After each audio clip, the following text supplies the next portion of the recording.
Actually ఈ natural birthing సెంటర్లో main concept ఏంటి అంటే there is education of the patient throughout the pregnancy అనేది ఎలాగైపోయిందంటే ఇది కూడా ఒక డిజీజ్ లాగా పరిగణించడం అనమాట.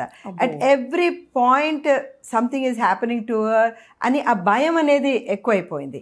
Plus we're also seeing a lot of high risk things happening. అంటే లేట్గా ప్రెగ్నెన్సీస్ రావడము, తర్వాత ఐవీఎఫ్ కన్సెప్షన్స్ రావడం, బీపీలు, sugar, actually hypertension, diabetes చాలా ఎక్కువైపోయింది. సో ఇలాంటివన్నీ వచ్చేటప్పటికి ఈ సిజేరియన్ సెక్షన్ రేట్ కూడా ఎక్కువైపోయింది. So we're trying to educate the people how to take care of themselves during the pregnancy and how to do certain exercises and how to do certain relaxation exercises also. And also అది breathing and Lamaze classes ఉంటాయి అన్నమాట. So when they do this breathing and Lamaze classes plus also ఈ squattings ఇవన్నీ నేర్పిస్తారు. అలాగ చేసినప్పుడు ఏమవుతుందంటే they are empowered. ముందే ఎస్ నేను చేయగలను అని చెప్పేసి. సో చాలా మటుకు I tell you the basic thing. The concept ఏంటంటే మనం డాక్టర్ దగ్గర పోతాము, డాక్టర్ అన్నీ చేసేస్తుంది, మనకి నార్మల్ అయిపోతుంది. అలా కాదు. ఇక్కడ కాన్సెప్ట్ ఏంటంటే you are the driver, you will deliver your baby, we're there to support you. Okay. So అట్లా ఒక ఉమెన్కి ఎంపవర్ చేస్తే she will do it. So ఆ బ్రీదింగ్ ద్వారా, ఎస్, అది బ్రీదింగ్ ద్వారా, రిలాక్సేషన్ ద్వారా. అండ్ ఆల్సో అండి దాంట్లో ఇట్స్ లమాస్లో only not breathing, there are certain special positions. ఏంటంటే ఇది మిడ్వైఫరీ డ్రివెన్. ఇన్ని ఏళ్ళగా ఇప్పుడు 100 సంవత్సరాల క్రితము మనకి ఆబ్స్టెట్రిషియన్స్ అంటూ సెపరేట్గా లేరు. మిడ్వైఫ్సే అన్ని డెలివరీస్ చేసేవారు. సో వాళ్ళది ఏంటంటే కొన్ని తరతరాలుగా కొన్ని పొజిషన్స్ వాళ్ళు అవలంబించారు. అదే డాక్టర్స్ ఫస్ట్ వచ్చినప్పుడు ఏమైందంటే మేల్ డాక్టర్స్ ఎక్కువ ఉండే ఆబ్స్టెట్రిషియన్స్. అప్పుడు ఏంటంటే అమ్మాయిని ఇలా పండబెట్టేసి కవర్ చేసేసి అలాగే డెలివర్ చేసేవారు. అవును. సో అందుకే ఈ సుపైన్ పొజిషన్ అంటే డైరెక్ట్గా ఇట్లా నేల మీద ఇట్లా పడుకొని డెలివరీ అయ్యేది వచ్చింది. దానివల్ల ఏమైందంటే ఈ పెల్విస్ అనేది ఆ టిల్ట్ పోయి ఆ డెలివరీ అనేది డిఫికల్ట్ అవ్వడం అయింది. సో ఇప్పుడు ఆ బేబీని బయటకు తీయాలంటే నెక్స్ట్ స్టెప్ ఏంటి? వాక్యూమ్, ఫోర్సెప్స్ ఇలాంటివన్నీ వచ్చింది. So that we can pull the baby out. So now we're rediscovering the whole thing.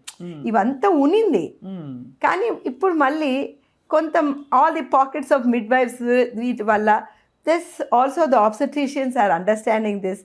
మళ్ళీ we're going back to the technique of again doing the squatting position, upright position, ఇలాంటివన్నీ and birthing stool మీద. So ఇలాంటివన్నీ natural position. Actually అమ్మ మీరు కామాఖ్య టెంపుల్కి వెళ్ళి ఆ బయట మీరు ఆ చెక్కిన శిల్పాలన్నీ చూస్తే కామాఖ్య అంటే అమ్మవారిది యోని అన్నమాట. అది for obstetricians it's the most sacred place. Right. అయితే అక్కడ బయట శిల్పాలు మీరు చూస్తున్నారంటే ద డెలివరీ పొజిషన్స్ ఉన్నాయండి. ఆ డెలివరీ పొజిషన్స్లో ఎక్కడ పడుకొని డెలివరీ అయింది లేదండి. It is all in the squatting position. అంటే గొంతు కూర్చొని అమ్మాయి డెలివరీ అవుతుంది. ఆల్మోస్ట్ అంటే లైక్ యు సిట్. ఎస్, గొంతు కూర్చొని లిటరలీ. ఇప్పుడు అలాంటి position is the natural position. So ఇది న్యాచురల్ బర్తింగ్ అంటే నేను I'm trying to say. So actually when you do that ఆ పెల్విస్ ఒక టిల్ట్ అయిపోయి then there is a increased space. ఆ ఇంక్రీజ్డ్ స్పేస్ వల్ల బేబీ హెడ్ డిసెండ్ అయ్యి delivery అయ్యేది ఈజీ అవుతుంది. సో ఇలాంటి టిల్ట్స్ ఇవన్నీ కూడా మనకి ఆల్రెడీ ఉనింది, ఇవన్నీ కూడా మరుగుపడిపోయినాయి. మళ్ళీ we're reviving those.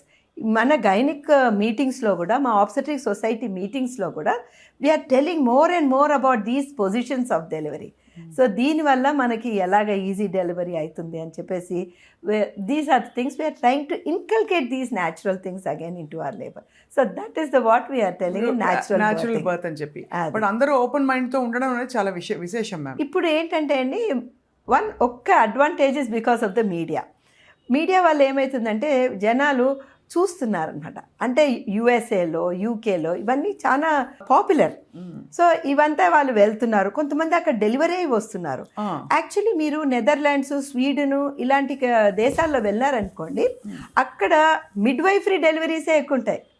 They don't have this concept of institutional deliveries లేవు అక్కడ. యాక్చువల్లీ వాళ్ళందరికీ హోమ్ డెలివరీసే ఎక్కువ ఉంటుంది ఇప్పటికి కూడా. And when you take the statistics అమ్మా, స్వీడన్లోను ద మినిమం మెటర్నల్ మార్టాలిటీ ఉంటుంది. అంటే 1-to-1 care of that midwives. ఆ మిడ్ వైఫ్స్ ఆర్ సో, వాళ్ళ ఎగ్జామ్స్ ఎంత స్ట్రింజెంట్గా ఉంటుందో, వాళ్ళకి డాక్టర్స్ కంటే ఎక్కువ ఉంటుంది అనమాట వాళ్ళ ఎంట్రన్స్ ఎగ్జామ్. చాలా టఫ్ అనమాట. సో అలాగా వాళ్ళు చాలా చదివి ప్లస్ ప్రాక్టికల్గా చేసి వస్తారు. అంటే జస్ట్ మిడ్ వైఫ్ అంటే జస్ట్ ఊరికే నర్సింగ్ చేసేది అట్లా కాదు. That is a separate course by itself. Specialisation it's a separate specialisation by itself. And they study. మనం ఆబ్స్టెట్రిక్స్ ఏమేమి చదువుతాం అన్ని వాళ్ళు చదువుతారు. So that is how we have to understand that. మీరన్న ఒక చాలా మాట నాకు టంగుమని తగిలింది మ్యామ్. ఇప్పుడు ప్రెగ్నెన్సీ కూడా డిసీజ్ అయిపోయిందని, అంటే అందరూ కంగారు పడుతున్నారు, భయపడుతున్నారు, అనూహ్యమైన కాంప్లికేషన్స్ వచ్చేస్తున్నాయి, టెస్ట్లు ఎక్కువ అయిపోయాయి, స్క్రీనింగ్, ఆమ్నియోటిక్ అది టెస్టింగ్, డౌన్ సిండ్రోమ్ కానీ అది ఇదివరకు కూడా ఉందేనేమో కానీ ఇప్పుడు ఎక్కువ అయ్యాయి కదా మ్యామ్. కొంతమంది వస్తారండి, అంటే వాళ్ళు మిస్ అయిపోయి ఉంటారు. డౌన్ సిండ్రోమ్ టెస్ట్ టైం ఎప్పుడంటే బెస్ట్ ఇస్ 12 weeks టైంలో, కొన్నిసార్లు 20 weeks వరకు మనం చేయొచ్చు. పాప వాళ్ళు 24 weeksకి వస్తారు. ఆ టైంలో మనం ఏం చేయలేము. వాళ్ళు చాలా నిరుత్సాహపడిపోతారు, చాలా భయపడిపోయి ఉంటారు, భయాందోళన ఉంటుంది అనమాట. అయ్యో మనం టెస్ట్ చేయలేదేమి. నేనన్నా ఏం వరి అవ్వద్దండి, మీరు నేను మన అమ్మ వాళ్ళు చేసుకున్నారా, మనం మంచిగా పుట్టినాం కదా, సో డోంట్ వరీ. సో ఎట్లా అయిపోయిందంటే, because if you don't do that test and the baby comes out at Down syndrome, medical legal implications ఎక్కువైనాయండి. Main problem you should understand, it's the medical legal implications. So some patients అండి, they accepted, they say we are not going to terminate this pregnancy even if it's a Down syndrome. అంత గట్టి నమ్మకంతో ఉంటారండి వాళ్ళు.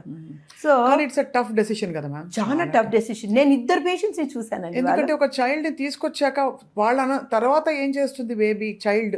No, they say no, we don't want to kill our baby, we don't want to terminate this pregnancy అని చెప్పి కొంతమంది చాలా tough నిర్ణయాలు తీసుకుంటారండి.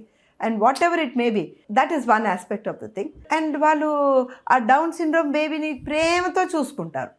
And I have had patients who had other problems అనమాట.